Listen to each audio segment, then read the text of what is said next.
zaman tadi Kyai-Kyai anu maut teh Kyai-Kyai anu boga silsilah dicokot ku Gusti Allah sepuh ya terus gantina dimeranggen bae kuari geus gantina aya mah ayangan barang ditempo ka ditu atuh kos kitu kaayaana zaman kan DPR pusat panu neruskeun ayeuna teh di deuleuna geus saliwatna ge atuh biasa-biasa bae Jawa Tengah Semarang aya ge biasa bae di Jawa Timur biasa bae tinggal aya hiji deui Habib Lutfi ge geus batur cak jana geus batur cak jana kamari ieu mah boga batur teh 5 hiji Gus Dur kadua Ki Fawaid katilu Badim Kendal nomor kaopatna sekumpul Kalimantan 5 jeung nyana sekumpul maot rame ribuan ku ari nuzarahna dibangun miliaran setidaknya kalau di Kalimantan mun nyana ngaji kabeh TV Farum saluranana kabeh saprovinsi Kalimantan ngaji kabeh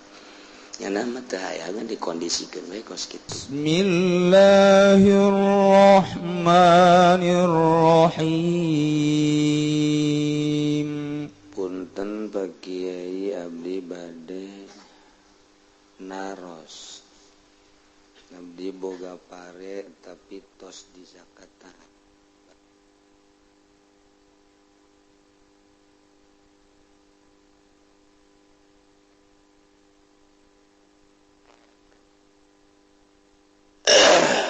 apakah eta duitna kudu di Jakarta deui apa henteu atuh teh henteu teh mah ka masjid keun we kabeh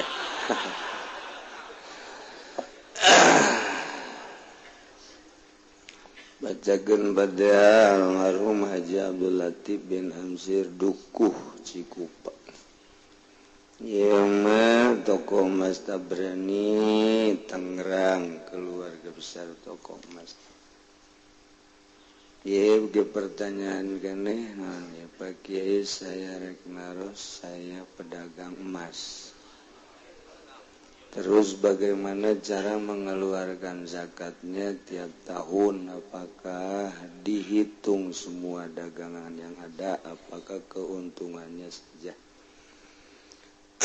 dan berapa persen yang harus dikeluarkan masalah jadi kalau mau dikeluarkan zakatnya bukan kalau mau harus mau dihitung semua modal dan keuntungan selain dari yang dipakai makan dan minum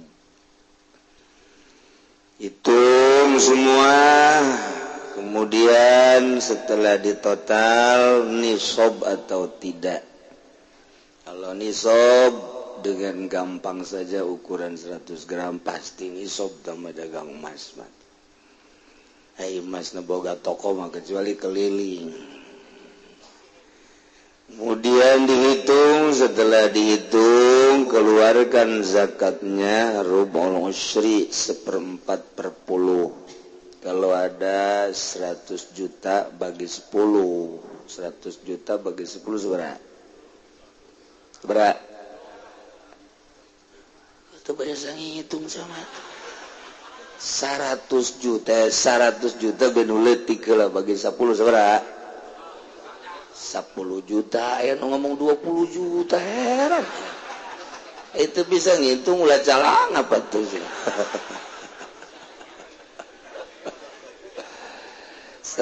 juta bagi 10 berarti 10 juta 10 juta bagi opat 2,5 juta jadi 100 juta 2,5 juta zakatnya mun 1 miliar bagi 10 100 juta 100 bagi opat 25 juta tadi mah ngadenge 2,5 juta ya kecil barang adanya 25 juta ngap juga ya eta gagaran 1 miliar mun urang boga duit misalnya 1 triliun malah ya di majelis ieu mah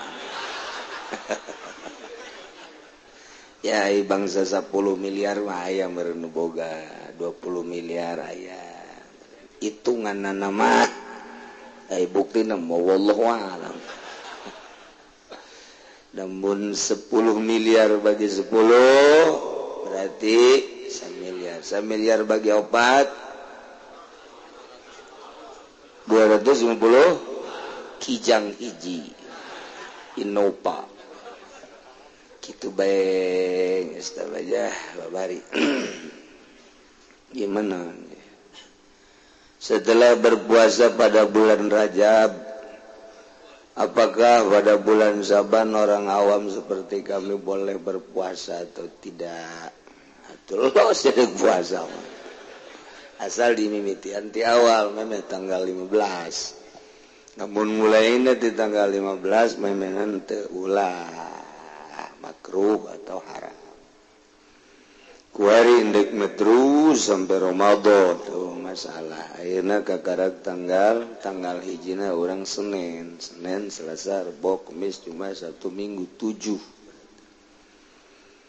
Tanggal 7 ayeuna dipersilakan besedek puasa makang jeung Nabi mah di bulan Syaban mapul puasa sebulan. Sebab Rajab syahrullah wa Sya'banu syahri bulan kaula cek Kangjeng Nabi julukanana wa Ramadanu syahru ummati bulan Ramadan bulan urang. Geus Kangjeng Nabi mah di bulan Sya'ban pohara. Hiji i'tikaf bae di masjid, kedua puasa napul terus teliren-liren ngaoskeun Al-Qur'an. Menjelang bulan Ramadan di bulan Syaban seperti eta Kangjeng Nabi. Kemudian amalan-amalan apa saja yang harus dilakukan pada bulan Syaban di luar fardu, tidak ada amalan yang khusus. Yang jelas perbanyaklah istighfar, astagfirullahaladzim. Alladzi la ilaha illa huwal hayyul qayyum wa atubu ilaihi. Eta bae perbanyak. Berapa Ki? Sehari 10.000.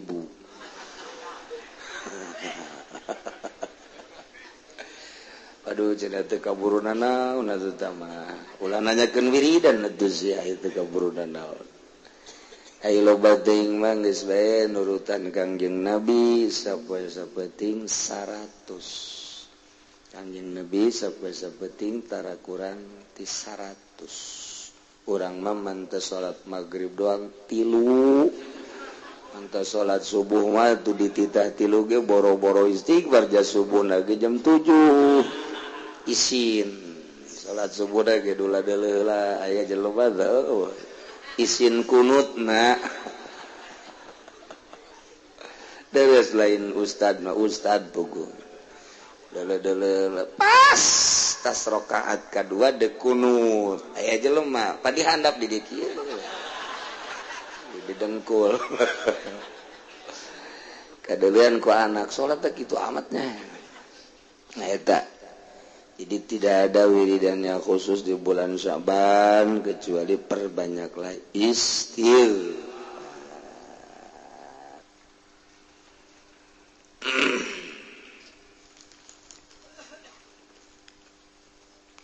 Urang masih kene nyaritakeun tentang diat panjang lalakonna soal jinayat, soal kisos, soal diat.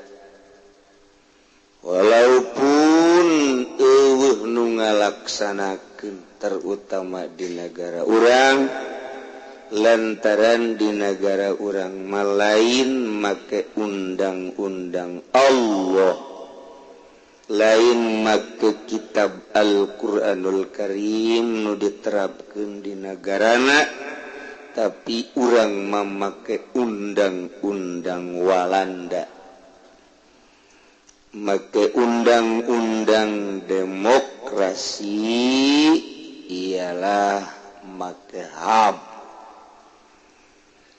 Jadi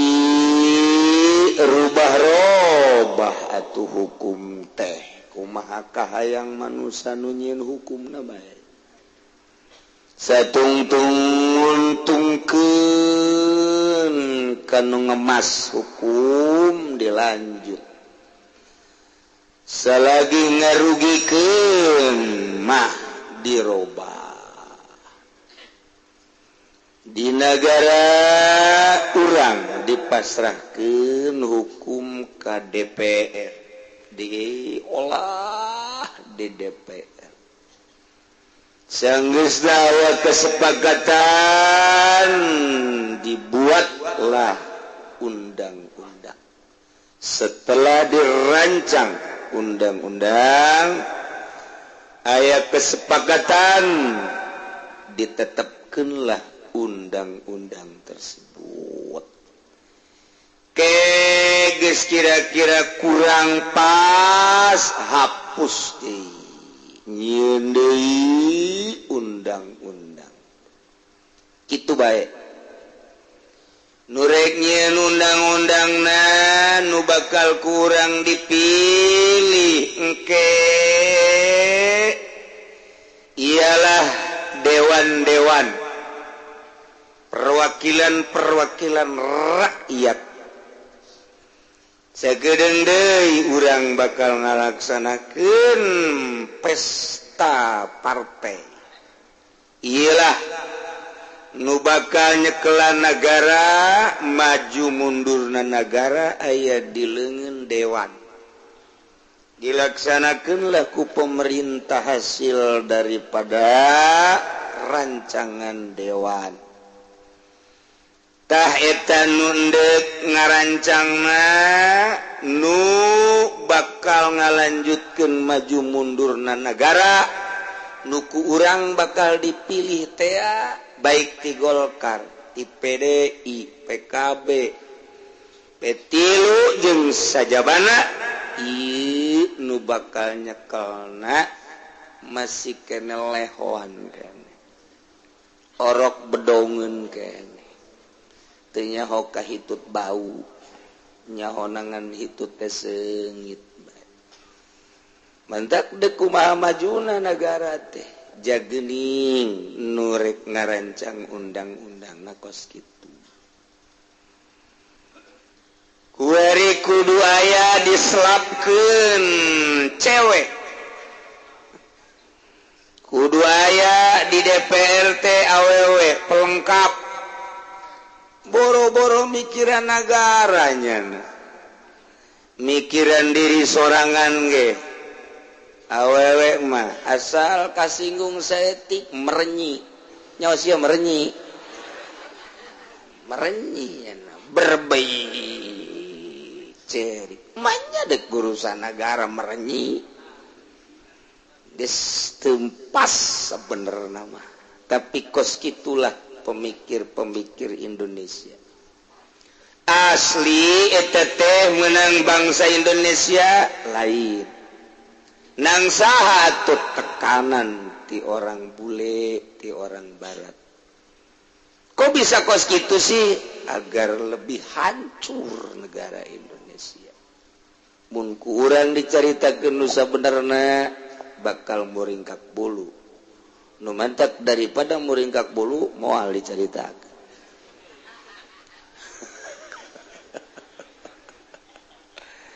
gitulah Indonesia rancangan undang-undang nu kamari geus disaksian kurang kabehan ternyata kembali ke orla deh ke orde baru naon nu di zaman orde baru dihilangkan ketika reformasi ternyata ditumbuhkan kembali kepada asas tunggal murni Quran mah dilecehkeun moal aya sanksi tapi Pancasila dilecehkeun mesti kena sanksi padahal Quran mah dicekel nage kudu boga wudu Pancasila mah didiukan ge eueuh nu ngalarang tetapi praktekna awas hasil menang bangsa Indonesia lain tekanan di luar negeri. Orang Indonesia nama lalugu, orang Indonesia na balager, piawai, rarapi. Tapi ketika manehna dijadikan wayang ku orang luar, koskilah bentuk negara urang. Buktina ketika nyana pulang di kantor bak kembali ke rakyat ngomongna agamais. Seakan-akan Quran aya di dadana, aya di otakna. Ketika kembali ke kantor, Quran geus teu kadelese ti ketik acan. Nu aya adalah Pancasila jeung demokrasi. Lain ulah tetapi pelaksanaanna adalah teu jujur jeung teu adil. Dek datang ka iraha wallahu a'lam. Mantak lamun urang teu bisa ngabenahi diri urang, nutur-nutur nu kararitu rugi ka bina-bina. Terutama para penegak agama, kiai, ustad, geus nyaho mararengkolna para dewan. Geus nyaho teu jujurna pemerintah. Nuturkeun salah. Mentak mun deket ka pemerintah, tuturkeun ucapan Kangjeng Nabi. Paling hebat dalam rangka jihad, nasihat ka Sultanil Jair. Pemerintah anu lacut nasihat. Tugas mui nganasehatan pemerintah. Tugas kiai nu aya di partai nasehatan pemerintah partaina. Silahkan bercokol tetapi giroh nasihatna timbulkeun. Ternyata barang ditaliti ku urang pemerintah teh horeng di kaluhan irungna teu bisa nyebut cau oe. Teu bisa nganasehatan boro-boro sekup nasional di partai sorangan ge horeng milu dahar di jero partai. Milu meliban, milu ngahadean dapur. Atuh deuk kumaha nasihatanana jadi loloh, diloloh kebo teh geus teu meunang ka mana-mana. Tah parab, tah cai, tah pirunan. Wel diloloh ngaranna. Digawe henteu, jamalupun teu, lakian bae gawena. Kebo ieu mah sia mah. Ieu mah kebo. Kos kitu tah kebo. Tuh. Itu hayang mah hayang di nasional, dimui nasehatan atuh. Kulantaran lain maksud dengan nasehatan, aya hiji dua ge nu bermaksud teu kuat. Kos kitulah mantak almarhum Zainuddin MZ ketika ngobrol jeung kula ngobrolan terakhir. Saya tidak akan kembali lagi bercokol di dewan. Emang kenapa Pak Kiai? Ternyata ini bukan nasihatun, sesakjana, bukan nasihatun. Wah, ambalaya. Nah, jadinya nangis ngomong luas tentang di pemerintahan. Maningan mandiri. Cenah hajur negara kabehan yeuh cenah hajur. Lantaran geus teu bisa dinasehatan. Mana pemerintah nu nurut ka kiai, kiai nu kudu nurut ka pemerintah. Kan ngaranna tidak take and give. Tidak saling. Mun kitu mah pemerintah dinasehatan ku ulama nurut. Ke ulama diajak musyawarah tentang pelaksanaan hasil daripada dewan. Namun memang ieu manfaatna gede jeung teu bertentangan jeung agama. Hayu atuh kiai mana nu mung rerejengan jeung pamarentah. Lantaran tanggung jawabna gedean ulama. Pamarentah mah aya pertalian jeung duit. ulama mah tanggung jawab lillahi ta'ala. Allahu akbar. Allahu akbar kabira walhamdulillah. Emang dia tanggung jawab gitu ulama. Barang sah. Manteki pudoli ngalayang unggal peting. Teteh tanggung jawab pemajikan anak. Aduh. Kos kitulah keayaan di negara orang. Kieu-kieu di negara orang pemerintahna atuh dulur orang, tetangga orang. Ya tetep orang secara pribadi mangageing bae. Ai kageing alhamdulillah. Henteu urang geus lepas tanggung jawab urang. Makin gadieu makin krodit negara urang. Makin parah ngeblesek. Aset-aset negara geus dikuasai ku asing 70%. Mulai orang hareuda dek di kamana ke negara orang 70%. Saha nu nentang dibukakeun ku kula. Aset negara geus puguh nu jelas-jelas rakyat nyaho nu can nyaho. Tinggal 30% deui. Geh eta mah nu geus laah. Kos kitulah. Nu mantak anu sanggup jadi presiden untuk memulihkan sakit anu kritis keur sakarat itu Indonesia. Dicekel suku, aduh. Dicekel leungeun, aduh. Dicekel kaceuli-ceuli nyeri. Ieu mah geus keur diimpus negara Indonesia. Saha nu bisa nyageurkeun calonna? Ieu adalah bung jenggot. Duduk nyageurkeun negara. Abu Rizal apa mungkin bisa nyageurkeun negara? Puguhnya ge hirup kuari babelesekan di dinya. Jokowi apa bisa bakalna ieu teh nyageurkeun negara sementara di deuleu kuari langkah-langkahna terlalu berat ka ditu. Kuno mengamati masa najan di imah bae, bagus mah bagus bae, tapi kecenderungan hatina lain kepada bangsa nu beragama Islam. Di kumaha negara teh?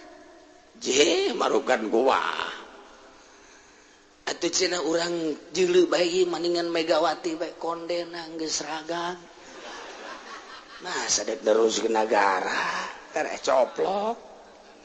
Puguh kamari ge sabaraha nu coplok keur dicekel ku nyana aset negara. Gideg nu ngarti mah. Dicekel deui ku saha tu ieu teh? Ku Prabowo. Can kanyahoan. Aya panyakit di jero anu sulit diutarakeun. Masih mangmang. Mungkin ku Nasdem.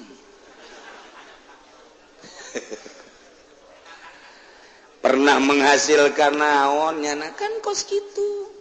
Dek nyekel negara teh lain sambarangan. Dementak direncanakeun karena ieu can pas. Pemajikan SBY bae lah urang taekeun. Atuh maning ditaekan ku SBY na.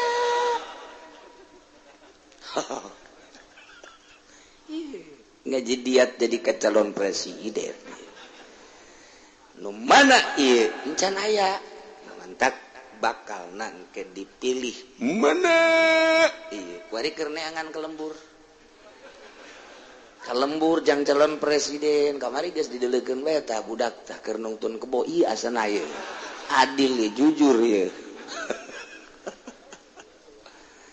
lain lalagaan kuari keur di pikiran ku teras atas tentang capres anu bisa nyageurkeun negara berhadapan jeung barat.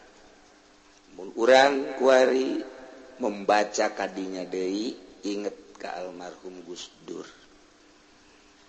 Ieu preteli dunia kabeh neuleuh. Aya naon ieu? Horenganan dek dirapihan. Dek nyagerkeun nagara ngan bangsa can kuat jeung can paha.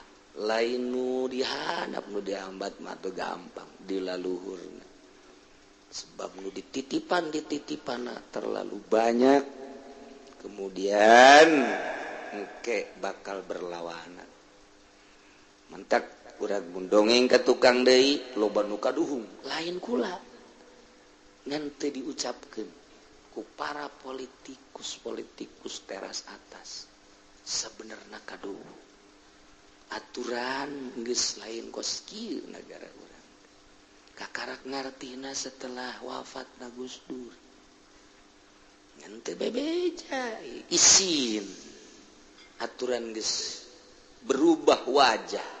Nu kamari ieu camat ngomongkeun dicekel ku Gus Dur mah cenah urang teu puguh naon nu kudu digawean poe ieu jeung naon nu kudu digawean poe isuk. Camat anu kurang mikir kos kitu. Kuari mulai karasa justru nu diteangan teh kuari manusia anu berpikiran kos Gus Dur. Saat kuari diteangan kos gitu sedengkeun kos Gus Dur ngan hiji-hijina nya ieulah kandas moal ngomong gitu kula lamun kula teu rek dijadikeun presiden. Presiden abal-abal. Panjang tah mun nyaritakeun negara bakal panjang. Menyelamatkan aset nu aya ge geus hese dek dicokot deui. Komo mengembalikan nu 7%. Ulah kabeh keuna 50%. Eungap jasa. Satungtung kos kieu bae rakyat ieu tetep genjlong bae. Nah ieu kamari lamun mengamati ketika rancangan undang-undang. Wow, dasar emang kumaha. Hasilna kos kieu. Balik maka ieu mah ngobrolnya. Aduh, tekanan. Marukan kumaha negara urang? Kok teu mandiri kunaon sih? Hasil sekolah, hasil belajar di luar negeri mantap naon? Rempugan, mandiri, jang bangsa jeng negara. Cenah itu mah kudu perang, atuh masalah. Sebab teu perang mah moal pinter nganaon ge.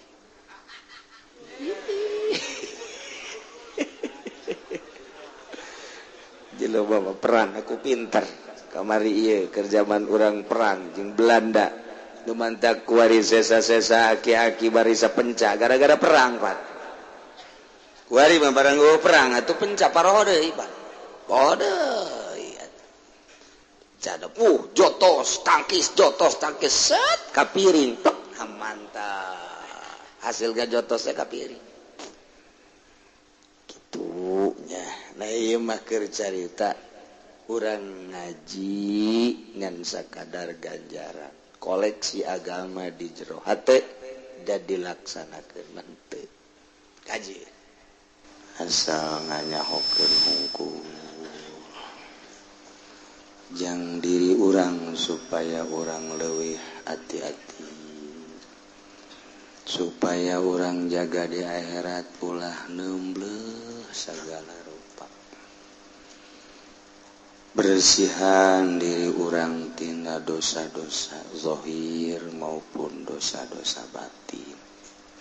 Terutama ieu tentang kabair mengenai diat jinayat balas pati. Ulah hirup urang datang ka urang mabok kabair zina diancam keras. Maling ngabunuh eta mah ancamanna keras sehingga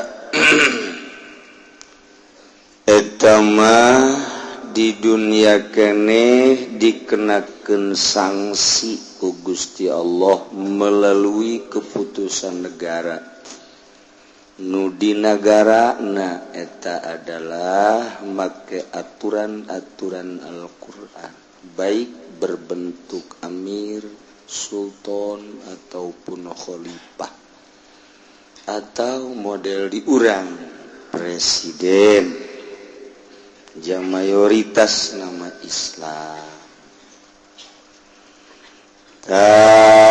Mabok lain letik-letik dosa sebab eta sangsina kudu dirangket 80 rangketan.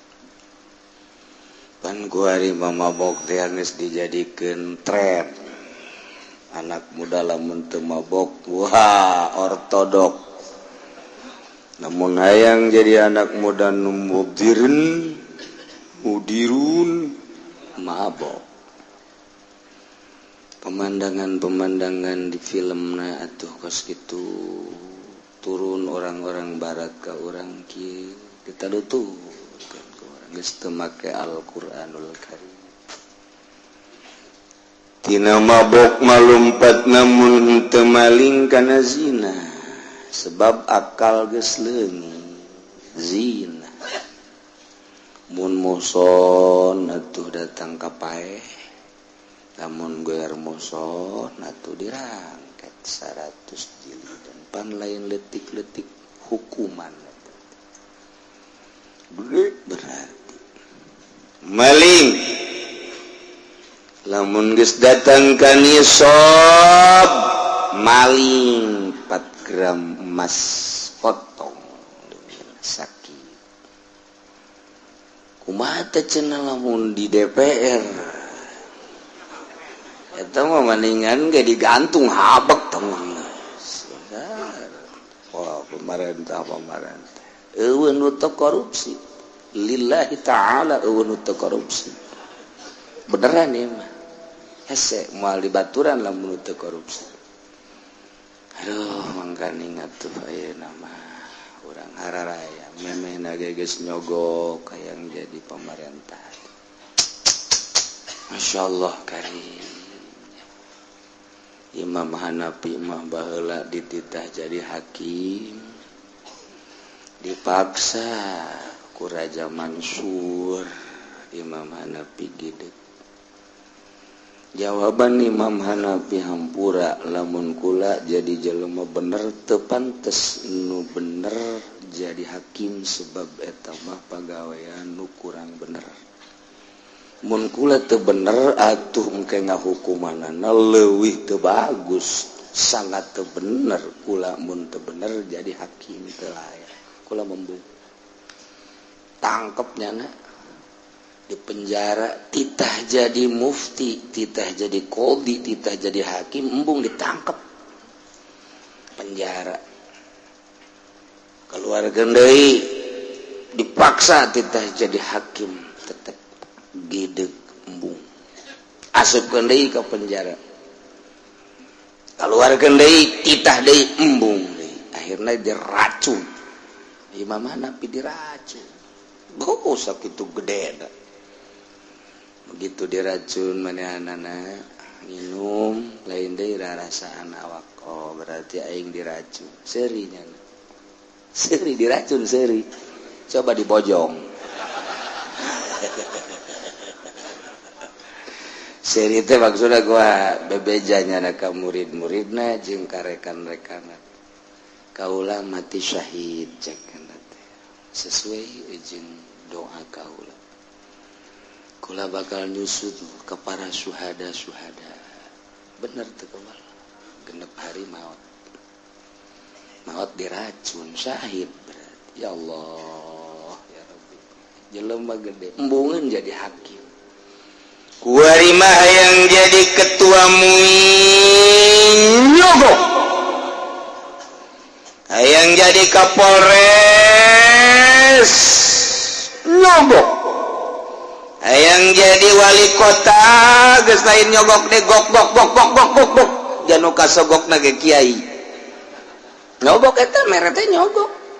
Kiai dibere seserian. Kiai bego.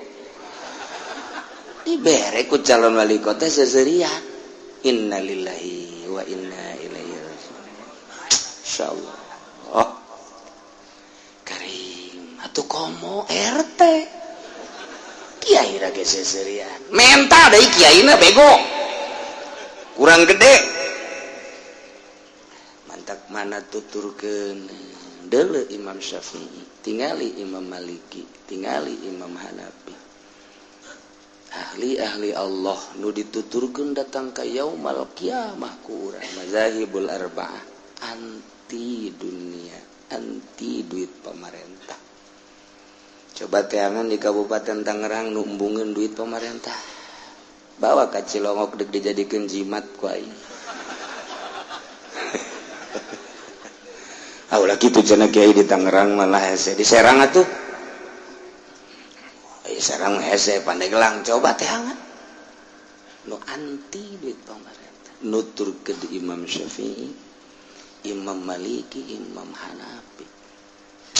Imam Syafi'i atuh dipaksa mung sarua we mung duitna jadi mufti. Imam Syafi'i anti kana duit. Tegar nu mantep. Imam Maliki sarua bae. Datang ka duitna diangsongan, ditenden di juru dibagikeun.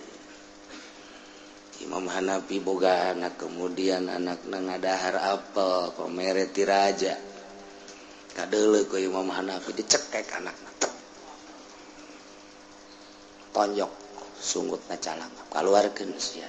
Anak aing haram kudu ngadahar kos kieu. Moal jadi jelema sia.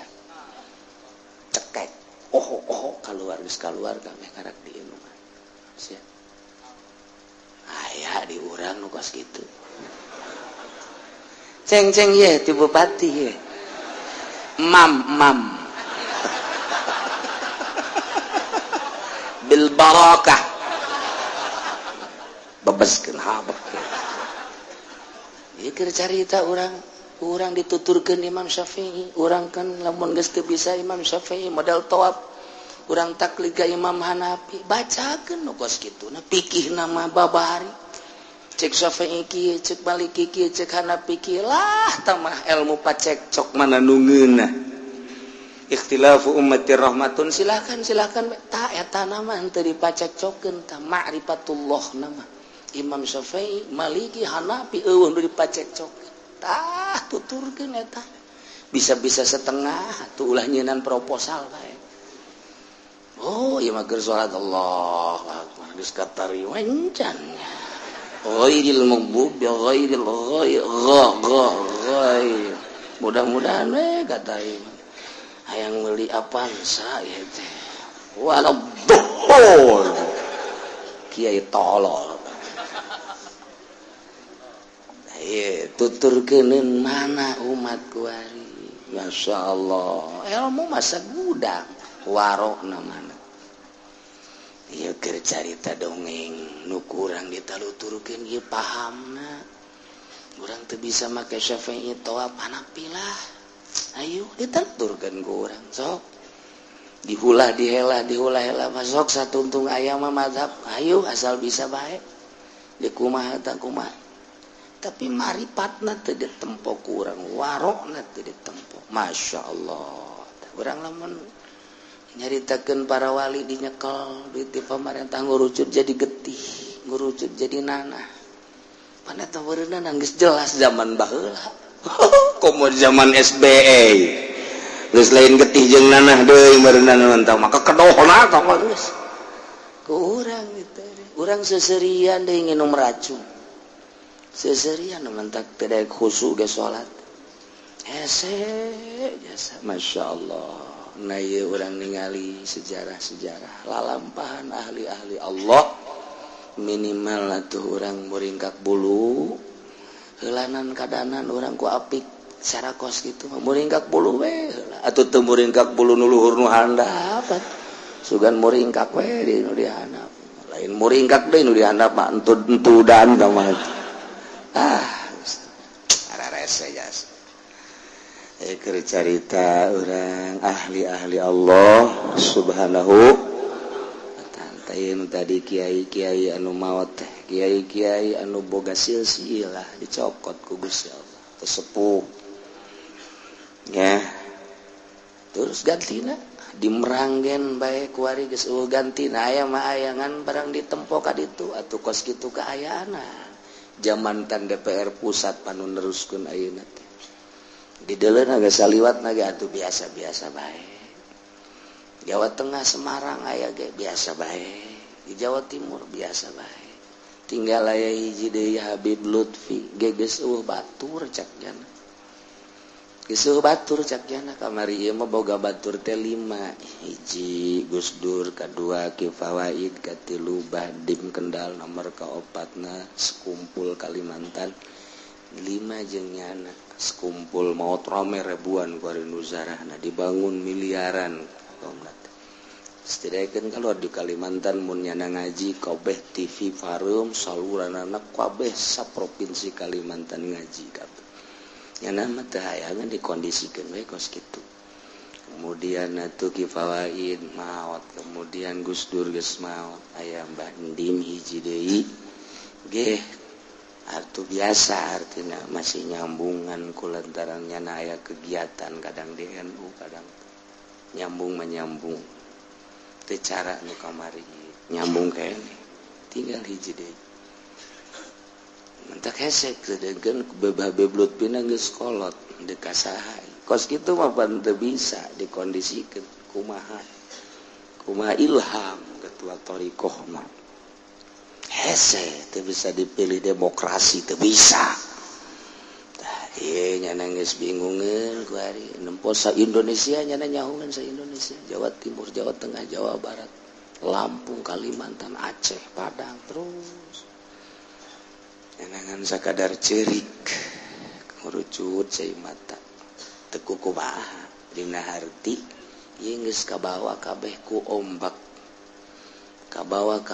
ombak erosi eueuh kiai anu teu boga HP, eueuh kiai anu teu boga TV. Aya cenah di Cisokat teu bogaan TV, bener. Tapi nyana sok milu ka tetangga. Atuh da keneh-keneh ge mending boga atuh. Ngariweuhkeun batur tah. Ya Allah, ya Rabbi. Masyaallah. Aya anu cicing bae teu ka mana. Emang cicing ge teu kapake nu mantak RT tilok datang sapiranyana atulah ya cicing teu kapake mun kapake mah ancul-anculan sarua jeung batur oh ya Allah nu mantak iza tajal jalal alim tajal jalal alam di mana ancul-anculan kiai alam bakal leuwih riweuh ancul-anculan tergantung alimna kiaina teu tararis kurang silaturahmi ke kiai kadenya amanat ya di dalam kurang dukung nomor sekian si adek salah si adek tuh murid mah daek bae orang nyana mah geus diwawalan pan eta teu sejuk sakedeung deui partai beres pilkada moal kobol deui partai kiai geus baroga pilihan kabeh nu PKB Petilu Golkar ieu kiai blon ya bangsa ke Demokrat lain hayu ngararaji bae lempeng ke ulah loba pas ini akibatna pas ini ayo kiai anu kamari puasa narbo kebelah dia puasa salasa kebelah dia ulah ngahiji naona ngeblon awak lain hayu dulur lah atuh nu geus manggeus bae urang ngahiji bae besi ka bawa pae geus urang bener nama jacak Allah kabeh pada boga keyakinan jeung boga aturan tiiskan ka masyarakat. Waalaikumsalam. Siap puasa salasanya di dia diulah di dia ulah mungkin lah bagus beres silaturahim mal ka dijadi-jadi lah cek jadat-jadat ieu bodok teu dia gitu masalah giliran werda kebal di suratan ku jadi bos sini dong jangan saya makan puasanya Selasa nggak apa-apa bos mah kecuali yang bukan bos kiai oplo teman bos tiiskeun diri engke ka bawa tiis umat meureun nu mantak teu nurut ka nyana ge urangna meureunana encan layak diturutan geus jauh ku berarti Quran hadis geus ulah aya hawa nafsu sia teu nuturkeun pamarentah awas ya jeung masyarakat ge meureunana naik tuturkeun mah nya ge nuturkeun teu kudu hese-hese geus sabodo sia tuh geus ku aing deui bejaan teu mah sabodonya aing teu tanggung jawab geus masing-masing bae geus beres ieu mah teu geus anu kamari salasa ulah ngaji ka aing ngeh tungtungna mah nu ngaji we di nyana teu tarariis masyaallah kurang teu hawa nafsu kadanan ku ngomong kieu bala nuturkeun aing nuturkeun batur bala aing mah sapira aing ilmuna ge leutik sabodo tama keur akur bae jeung aing ngatam deuk keur henteu naon teu ngeunaheun pan ieu mah sia teu nuturkeun aing pan kiai sagedeung de aing jadi abuya sia si teu nyebut abuya ka aing kiai pan aing anu nanya ka mana Mang Haji bae kok sia kiai atuh teu ngomong kiai sia ka aing teu kadeuleu udeng-udeng aing sorban aing teu kadeuleu kiai ka mana tarada deres aing sebut kiai gitu mah aing ditanya tarariis isuk mah mama atuh kiai mama nukan ka mana hartina ieu batin urang kulawa ngomong kos kitu ge kok kitu urang lempengkeun hayu lalaunan insyaallah iya ngaji urangnya di negara urang jelas-jelasan geus teu kapake teu dikondisikeun lantaran negara urang hukumna hukum Walanda demokrasi HAM hak asasi manusia buatan manusia tahun nu kamari mah kitu tahun nu kieu kamari mah kieu hukum teh teu paten tapi hukum Allah mah paten nu nyieun langit bumi Allah nu nurunkeun hukum Allah nu utar atur Allah urang bakal balik ka Allah ke dipertanyakeun urang tanggung jawab di hareupeun Allah lamun inget kadinya sararieun sabaraha gubernur nu geus maot ditanya nyana ku bupati sabaraha bu ku Allah sabaraha bupati nu geus qoid bakal ditanya nyana ku Allah sabaraha presiden di Indonesia anu geus maot ditanya ku Gusti Allah kitu keneh kiai ulan ngulinkeun hukumna ditanya ku Gusti Allah eta ketika urang ditanya di hareupeun Allah emangna Allah bisa dibohongan ku urang ulang hukuman gitu Gusti pernah sia karena Allah bohong sia karena Allah Gusti bohong sia ya seetik lah karena itu neraka emang Allah bisa dibohongan Allah mah maha uninga tuh sararieun bandurang ya Allah Izaid kuaringan yayaki Umar make panah kebenaran panahna teh seseketna aya dua cagak panah teh aya nu hiji seseketna disebut sinan ruruhit aya nu dua kitu tah jadi lamun nancep teh dua Zain nganiayaki Umar make panah ditancapkeun ruruhitna ternyata ruruhitna teh horeng aya dua nancap ka jero beuteung nu jadi masalah kuari ieu kan kudu didiatan bales pembalasan lantaran dua hiji apa dua takos kitu tak kan lamun belati mah cep hiji golok cep hiji panah anu hiji lain coset cep hiji kuari mah dua tak iya hitung mah hiji apa dua mundur hitna ya dua fasintani hitung dua Masya Allah dua asalnya apa yang mahalana ya balik bae ngaji ditajong doang poho nu kamari mun ditanyaan itu selepeng blank so lah kiai teh teu kapake ieu satu siapa ya tuh tenang. Orang gaji bab diat di awal tapi kaya. Ya nyawa baik. Namun ditanyaan saurang-urang, namun nu bisa balik, nu teu bisa teu balik. Atuh loba nu teu bisa. Aing mere dahar ka nu teu bisa loba. Kudu mencitan ku bawa malulu atuh aing. Teu lulus ieu murid jam. Aju nu bisa ge ngaku teu bisa we aing cenah. Ngeunah dahar di dieu. Rugi nu bisa we cenah balik sorangan.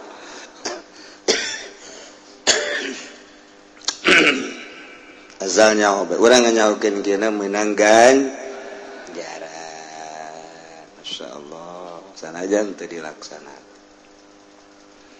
Wala yaskutu arsul tegugur emboh bayaran biltihami mudihatin kurapatna tatu mudihazaid nganiayaki Umar ngabacok sirah datang katingali kakatingali tulang datu mudihah ngarana na eta teh gapan wajib kudu bayar diat nah kuari geus dikadokterkeun rapat cageur kurapetna tatu mudihah ki Umar hasil ka medis di panasilinan di kaput dan lain sebagainya.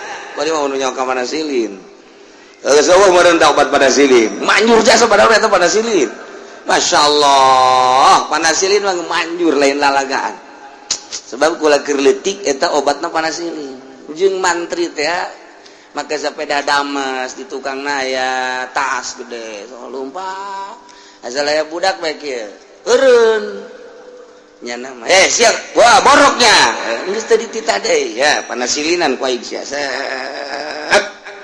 berangkat kapangi deui jeung jelema wah sia korengnya ya panasilin ya di aing totolan tah paparan dieu berangkat teangan coba mantri dokter nu kos kitu ku ari zaman kula masih aya kene tau kos kitu nu karena Allah Masya Allah bener-bener sama mantri dokter lillahi ta'ala komo digerokeun wah geus bungaheun jasa sangkilang teu digerokeun ge liwat emang nyana ditugaskeun ku Gusti Allah cak dirinyana aing mah boga ilmu kedokteran geus boro-boro dititah nu teu dititah ge emang aya di aing obatna geus kuari masa kitu geus aya ge obatna dimahalkeun aduh datang ka ngek-ngekan ya ini resepnya ya ntar 5 hari kesini lagi ya datang deh gimana ada perubahan ya nih dikurangi obatnya yang ini diganti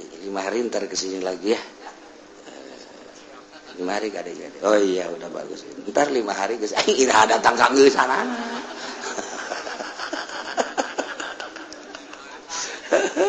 untuk ya dokter teh dari jadi obat kalau beli di mana di yang lain mah mahal saya mah dimurahin ya saya mah nggak ngambil untung gede-gede asal ada ongkos saja kalau udah sembuh udah nggak usah kesini lagi ya udah kalau obatnya masih ada kasihkan sama yang lain udah ya udah sama penyakitnya sama obatnya kasih sama yang lain kalau ada ayam sama penyakitnya sama ente kasih ayam juga udah beres lah ya Allah ya Rabb iya bante suka segitulah nah kos kiai aya ilmu di nyana aja metah atau metah teh kudu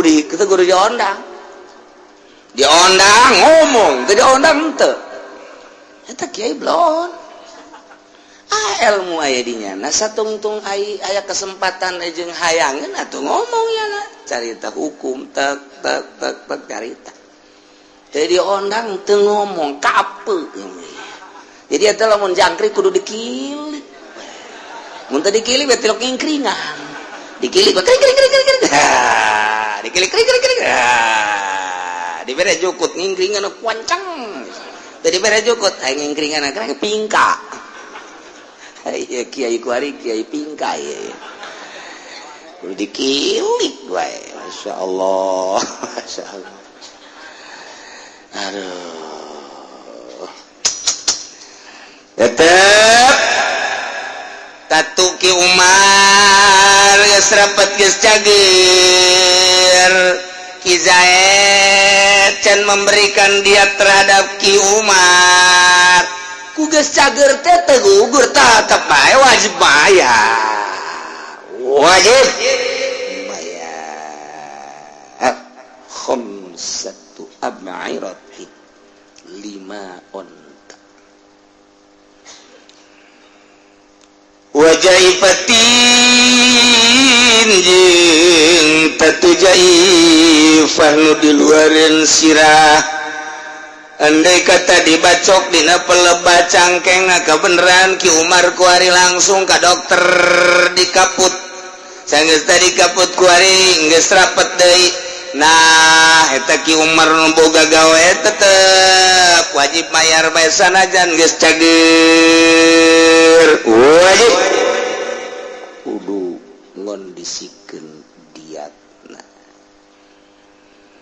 Beres nyaritakeun urusan tuta tatu nu eta. Ki musannif kuari rek nyaritakeun bagian kadua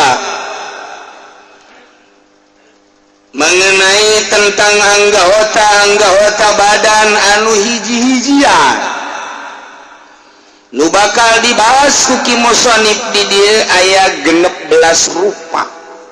Hiji urusan ceuli, 2 mata kan tama hijian, nomor katilu jafnun talakop mata. Talakop mata ieu ngaranna naon teh ngaranna? Naon ngaranna? Urang mah talakop mata, ieu naon ngaranna? Kelopak mah ieuna, tah ieu aing mah nanya ge. Itu orang boga teh nyawa ngaran deui. Tah, talakop ieu kelopak mah ieu tah. Ieu naon tah? Ieu alis. Ieu tah.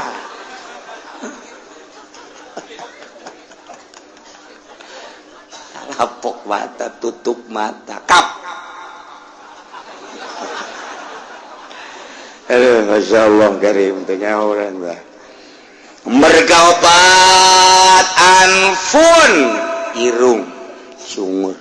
Kalimat syafah biwir hijian kata mun dirusak maksudnya kata kumasang sih nain hijian-hijian gitu. Geus dibahas ku ulama Masya Allah karim. Ketika genep lisan letah kumaha mun ngarusak letah. Katujuh sinun untu kumaha mun ngarusak untu, nampili ngerungkan untu. Bau budak sakumaha batu kali rungkan untu gitu. Atuh kiai cenah ulah rungkan coplok atau umplak bae untu ieu. Kurang hebat rungkan. Serem kadang-kadang. Aduh, Masya Allah, udah karungkan gitu untuk nomor kagenep, nomor ketujuh, untuk nomor ke-8 layun janggot, nomor ke-9 yadun lengan, ke-10 rijlun suku, ke-11 al-maktun pentil susu, nomor ke-12 zakarun zakar nu ngagantung, nomor ke-13 unsayan ndogna nu 2 cek urang Jawa mah peli, cek urang Cikupa mah pler. Aing itu dijelaskan kumaha. Dijelaskan kadang kumaha wewe. Garila cek awe aing. Sanu di tangga aja sia kae. Aing ngadek ngabahas peler ja. Aduh, ieu wae gaji geus komplit mun urang ngaji fikih kos kieu. Raya kabeh. Aduh. aliani birit dua kula bakabari ayang serina aya sedihna aya wewe datang nini digendeng muriang gitu kula kasurupan udah bakal dia tuh nanti cenah lain kasurupan gitu ya geus kolot nini muriang sakaratna hese kamari geus seminggu ka tukang geus sakarat kuari rada sehat deui hayang dibawa ka dieu aslina di mana ya Karawang wah lain deui di Karawang kuari umur sabaraha saya 70 leuwih cenah kieu kolot geus keur sakarat kamari minggu kamari sakarat kuari rada eta naga deui digendeng ku anakna yang ditaluturkeun ku dulur-dulurna hayang ka dieu bae cenah kiai aya naon emang ni abdi cenah kiai mumpung bisa keneh ngomong tulungan meureun abdi hese sakarat teh geus 2 rintakan sakarat teh geus 2 rintakan hese kaluar meureun abdi masang susuk baheula keur ngora kiai oh naon nu dipasang inten jeung emas di mana di dieu cenah kiai tah di dieu tah mulai ya ambo di dieu kajawan ku lagi kurang ada yang seuri di mana deui di dieu cenah kiai dasar Karawang sialnya sudah Masya Allah pohara kula ditajak keur ngora emang jadi naon ini ya gitulah pernah jadi ronggeng tah ayo ka dieu kawin jeung urang dieu juga maot salakina geus cicing di dieu anak baranakan ieu bari kula sadar cenah ieu cek anak-anak kula bawa emak masang susuk dibawa tuh kalau betul bisa ngeluarkan kos gitu teh tuh bisa jadi sebenarnya cai kena balik baik teman guys kalau untuk masang susuk cekula ulah setik dia setengah kilo maksudnya apa di keluarga orang bisa dijual segede kilo letik aduh Masya Allah itu cerita hese memang hese sakarat nu make susuk bang geus lain hiji lain dua ieu mah aki-aki tahun kamari ieu kolot nu sakarat kamari loba jasa nu lapor hese sakarat bener marake susuk guys tah kuari ulah sok wani-wani make susuk nya perang encan urang atuh ayeuna berontak ja urang atuh encan wayah jeung naon nu dipake berontak atuh kuari teu bisa jalan kuari mah urang nuturkeun bae lah aturan-aturanan ge aya komando ketika berontak mah ketika aya komando urang taliti arahna ka mana ka kahara komo lamun memang benar-benar kafir nyerang ka urang geus sama ulah diantepkeun siap sing-singkan lengan tangan kita maraju nu bengek lah kagok bengek sia mending paeh di ditu sia daripada paeh sambarangan gitu masih syahid nu gagah mah kiai nu kelumpat teh lah ka ditu kiai ondo nah mana deui ke-16 Safran 2 biwir nomor ke-16 15 Safran nomor Safran itu biwir handap maksudnya biwir handap lalaki mah teu boga eta mun dirusak eta sabelah kumaha tah kemudian 16 jildun ye nu bakal dibahas ku urang satuan-satuan anak geus anggeus yauma akmaltu lakum dinakum wa atmamtu alaikum ni'mati wa raditu lakumul islam di selesai urang tinggal macaan kitab hasil uraian Kangjeng Nabi anu diijmakeun ku para ulama terus kabelah diana di fatwa-fatwakeun ku ulama tinggal dibacaan geus teu kudu urang kurang karang deui hararesa geus tinggal bacaan kitab bae kitab nu mana dibaca moal datang kata akur pasti akur mereka hiji ku ari deuk dicaritakeun tentang rusak celi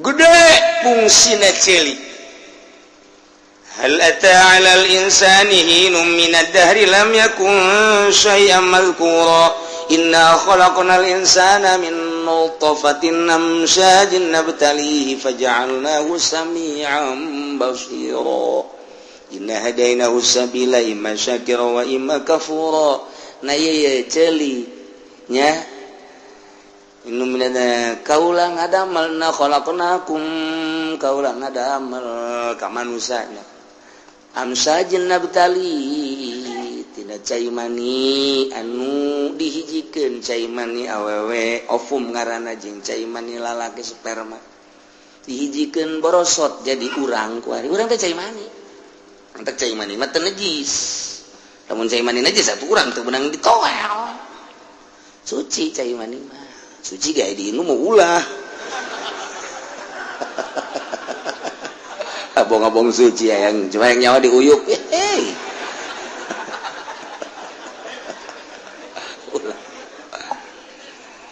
ya amsyajin nabtalihi bakal dicoba ku kaula cak Gusti Allah satina hirupna rendah henteu tawadhu henteu ngaku henteu aing pangeran sageus ngaku sia kumaha pengakuan sia ayo dicoba ku aing sia dicoba ku hirup dicoba ku sehat dicoba ku gerib dicoba ku sugi dicoba ku susah nah aing nyoba teh faja'alnahu sami'an basira aing mere ceuli supaya bisa ngadenge engke sia ngadenge aturan-aturan wejangan-wejangan ti Kangjeng Rasul nu kazamanan jeung Kangjeng Rasul teu kazamanan jeung Kangjeng Rasul jeung para sahabat teu kazamanan para sahabat tabiin teu kazamanan para tabiin asbat tabiin teu kazamanan asbat tabiin para wali-wali di urang wali sanga teu kazamanan para wali sanga kamari zaman Syekh Nawawi teka zamanan Syekh Nawawi kuari zaman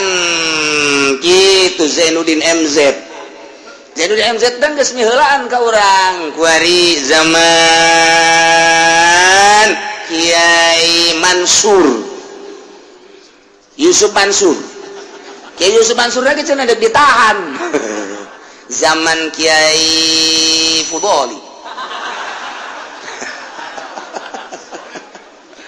ayo dah orang dibere kurang dibere tak celi jang ngadenge wejangan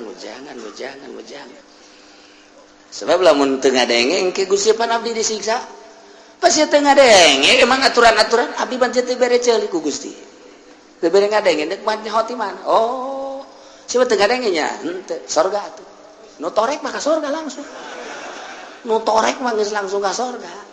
Masya Allah sebab jana tuh bisa ngadenge dek nyaho ngadenge ku aja torek nina henteu nu torek beres cak aki-aki hadena aing torek siapa torek ke kamari mah ngadenge kuari mah torek ke torek dengkok tamah ah teu bisa tamah tuh torek geus dicabut ya kamari mah ngadenge nah ieu ceuli berarti fungsina pahala teu menang diganggu ye ceuli ih ceuli lamun eueuh ieu anta mun eueuh daun ceulian urang moal bisa ngadenge nu mantak tina daun ceuli teh beda-beda jelema aya nu daun ceulina gede dina ilmu hikmat mah ieu kos kitu teh aya nu daun ceulina rancung kadinya arahna aya nu daun ceulina teliti kitu arahna aya nu daun ceulina kos kieu ka dieu gitu teh saliwang tama kos kitu mah ayo aya nu daun ceulina ka dieu kitu saliwang teh artina mah kurang mireungeut teh artina kurang perhatian asup ti dieu kaluar ti dieu asup ti dieu kaluar ka dieu ah ieu ceuli aya anu ka dieuna nu gede kieu teh ceuli teh macem-macem ceuli mun teh kolot baheula mah budak bagus ceulina ieu hebat ya celi perhatian kanyawan tina celi wae ke ku kolot baheula kanyawan aduh ya budak bagus celi kurang gede celi udah mah kuari zaman modern kurang memperhatikan celi goe kalau zaman bapak kolot gula mah almarhum abah agrat di doyong nyahuan gasanya dah celina bagus budak masyaallah ulah sok ngadeukeutan hajunanya bah celi kumaha barahan celi kos kitu tah bisa kanyawan gitu celi tah celina kos kitu barahan ditengetkeun bener aya deui teh celina kurang bagus kunaon emang saliwang bener mantap kurang nanya ka celi-celi mun mamang kakula didelekeun ku kula celina pernah belajar di bapak kolot baheula ya wae datang ke pernah aya hiji lalaki bisa ngaji hiji lalaki bisa ngaji artinya dijodohkeun jeung anak abah almarhum dia abah ka dieu dideuleu geus keom bae geus teu kebal kajar mun bisa mah ulah cenah tuh kolot baheula kos kitu kunaon emang kurang bagus celina kula yak sia eta bener geus can paham akhirnya terjadi tajeng jelema eta pinter anak kiai pinter junanya almarhum teh emang kunaon teh celina gitu eta teh pelit jadi lamun pelit di keluarga teh anggeuna loba masalah lamun pelit maka jeung kumaha diperhatikeun teh bener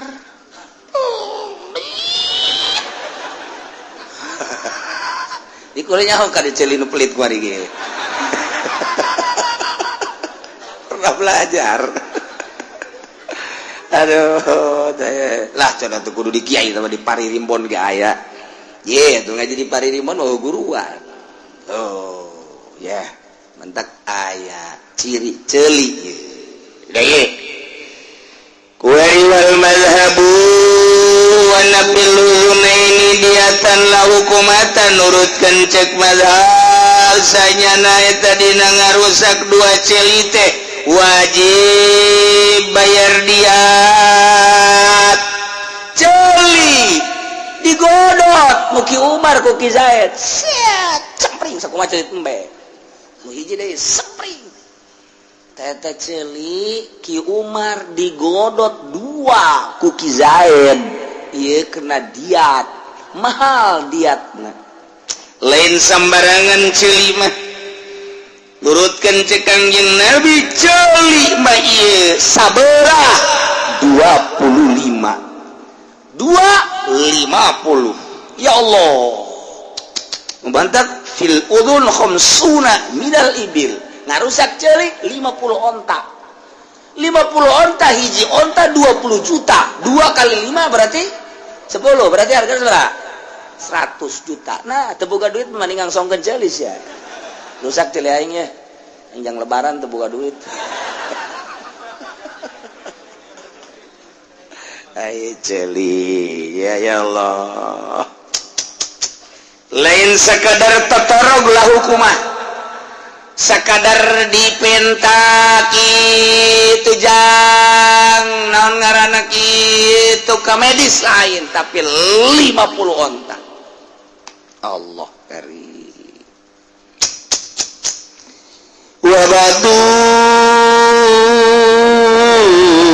bikistihi lamun saparo anu dirusakna berarti kudu mayar saparo sarua bae nu dirusakna sabelah 25 atau anu dirusakna teh ieu mah diiris tetengan saparo ti dieu ka luhurna henteu kahandap ka dieu 15 tinggal gitu wae teh manghitungna diukur ku urang celi ieu 25 saparo 15 lamun setengah berarti setengah nanti 16 sabarata 7 nah tinggal dihitung ke mana beratna gedena nah geus araradil celi masyaallah kumaha lamun lain dauna nu dirusak teh tapi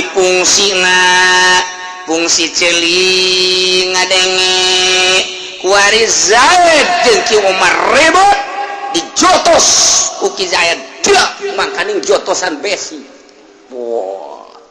Besi mah terkenalna dua, hiji jotos, kadua sepak. Besi Jakarta. Waduh, permainan Jakarta teh besi mantap di film-filmkeun. Kanyahoan ku ahli jurus masalah budak tah ngeruntuhkeun atas nama Jakarta, kuda-kudana salah besi mah lain kos kitu nyahoan. Mantap pernah diralat. Ya, hiji film anu jadi dideuleu ku ahli besi Jakarta anu dibintang film ku Pengki Suwito. Saya tak Pengki Suwito.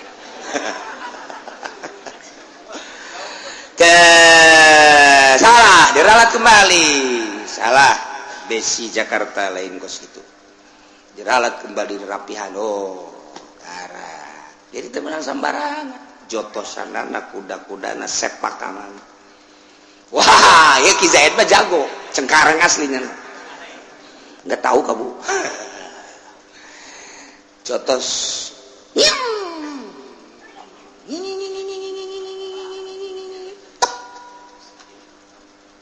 torek, ternyata gendanganana pecah.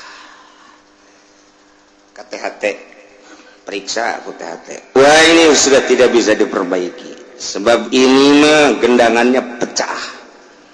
Terus dikorek diperbaiki dia supaya ulah ya baik itu infeksi terus. Ternyata bener torek sama sekali itu. Takumata daun mah aman-aman tapi fungsi celina jadi torek kuari.